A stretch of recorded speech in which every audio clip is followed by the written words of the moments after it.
بولتا ہے آقا سے عشق کا دعویٰ اور آج ہم غیبت بھی کرتے ہیں، آقا سے عشق کا دعویٰ اور آج ہم ماں باپ کی نافرمانی بھی کرتے ہیں، آقا سے عشق کا دعویٰ اور آج ہم بڑوں کی قدر نہیں کرتے، آقا سے عشق کا دعویٰ اور آج ہم ماں باپ کی نافرمانی بھی کرتے ہیں۔ آج ہم اگر سب سے زیادہ کسی سے محبت کرتے ہیں تو اپنے مال سے محبت کرتے ہیں، اگر مال کے بعد سب سے زیادہ کسی سے محبت کرتے ہیں تو اولاد سے محبت کرتے ہیں۔ آؤ میں آپ کو بتاتا ہوں، اگر آج تم مؤمن کامل بننا چاہتے ہو اور آقا سے محبت کا دعویٰ کرتے ہو اور اگر آج تم کہتے ہو کہ ہم عاشق رسول ہیں تو سنو عاشق رسول کون ہوتا ہے اور کمپلیٹ ایمان کب ہوتا ہے۔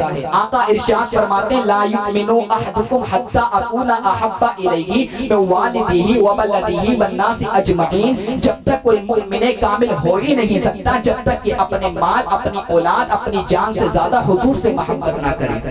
تو مال سے زیادہ حضور سے پیار کرنا ہوگا، اولاد سے زیادہ حضور سے پیار کرنا ہوگا، اپنی جان سے زیادہ حضور سے محبت کرنا ہوگی۔ آقا کے دیوانوں، اگر اپنے آپ کو عاشق رسول کہتے ہو تو سنو عاشق رسول کہتے کیسے ہوتے ہیں۔ آج ہم آقا کی محبت کا دعویٰ تو کرتے ہیں مگر نماز کو ترک کر کے آقا کے دل کو چوٹ پہنچاتے ہیں، اپنے آقا کو ناراض کرتے ہیں۔ آقا سے محبت کا دعویٰ تو کرتے ہیں مگر آقا کو دن بھر صبح شام ناراض کرتے ہیں، یوٹیوب کے اندر زنا کے مناظر دیکھتے ہیں، اللہ اکبر میوزک سنتے ہیں اور آقا سے محبت کا دعویٰ کرتے ہیں، آقا کو اذیت پہنچاتے ہیں۔ آؤ میں تمہیں بتاتا ہوں جو عاشق رسول ہوتا ہے اس کی شان کیا ہوتی ہے، اس کا مرتبہ کیا ہوتا ہے۔ آقا کے پیارے صحابی ہیں جن کا نام حضرت زید رضی اللہ تعالی عنہ ہے، فتح مکہ سے پہلے یہ دشمنان اسلام کے نرغے میں گھس جاتے ہیں۔ صفوان بن امیہ اور ابو سفیان یہ دونوں صحابی رسول ہوئے بعد میں مگر ابھی انہوں نے کلمہ نہیں پڑھا تھا، ابھی یہ مشرک ہیں۔ اللہ اکبر، صفوان بن امیہ نے اور ابو سفیان نے حضرت زید کو گرفتار کر لیا۔ گرفتار کرنے کے بعد میں حضرت زید سے کہا اے زید اگر تو اپنی جان کی پرواہ کرتا ہے، اگر تو زندہ رہنا چاہتا ہے تو محمد کا نام لینا چھوڑ دے، اگر تو زندہ رہنا چاہتا ہے تو محمد کا نام لینا چھوڑ دے، اگر تو محمد کا نام لینا نہیں چھوڑے گا ہم تجھے قتل کر دیں گے، اگر تو آقا کا نام لینا نہیں چھوڑے گا ہم تجھے جان سے مار دیں گے، ہم تجھے کھانا نہیں دیں گے۔ اب حضرت زید کی محبت پہ قربان جاؤ، آخر محبت کیا چیز ہوتی ہے۔ آج ہم محبت کا دعویٰ تو کرتے ہیں مگر آپ سوچیں آج ہم سچی محبت کرتے ہیں کیا نہیں کرتے ہیں۔ حضرت زید نے کہا تو یہ کہتا ہے کہ میں محمد کا نام لینا چھوڑ دوں تو تو کان کھول کر سن لے، تو کوئی اور ہوگا جو اپنا ایمان دے دے گا، نبی کا چاہنے والا نبی پر جان دے دے گا، اور تو یہ کہتا ہے کہ تو میری گردن کو کاٹ دے گا، تو مجھے جان سے مار دے گا، تو کان کھول کر سن لے۔ غلامان محمد جان دینے سے نہیں ڈرتے، غلامان محمد جان دینے سے نہیں ڈرتے، یہ سر کٹ جائے یا رہ جائے کچھ پرواہ نہیں کرتے، نہ طاقت پر نہ تقویٰ پر نہ زہد و اتقا پر ہے ہمارا ناز، جو کچھ ہے محمد مصطفیٰ پر۔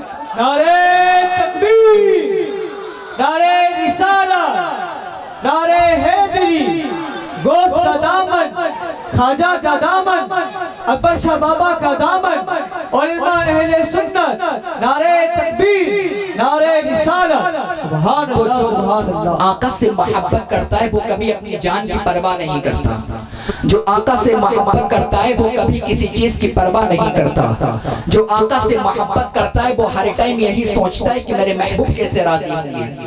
آج ہم محبت اور عشق کا دعویٰ تو کرتے ہیں، آپ کی سمجھ میں آ رہی ہے نا، محبت اور عشق کا دعویٰ تو کرتے ہیں، کبھی آپ نے سوچا یہ عشق کیا چیز ہے؟ آج گلی گلی میں ہر کوئی کہتا پھرتا ہے کہ میں عاشق ہوں، میں عاشق ہوں، کبھی آپ نے عشق کو سمجھا؟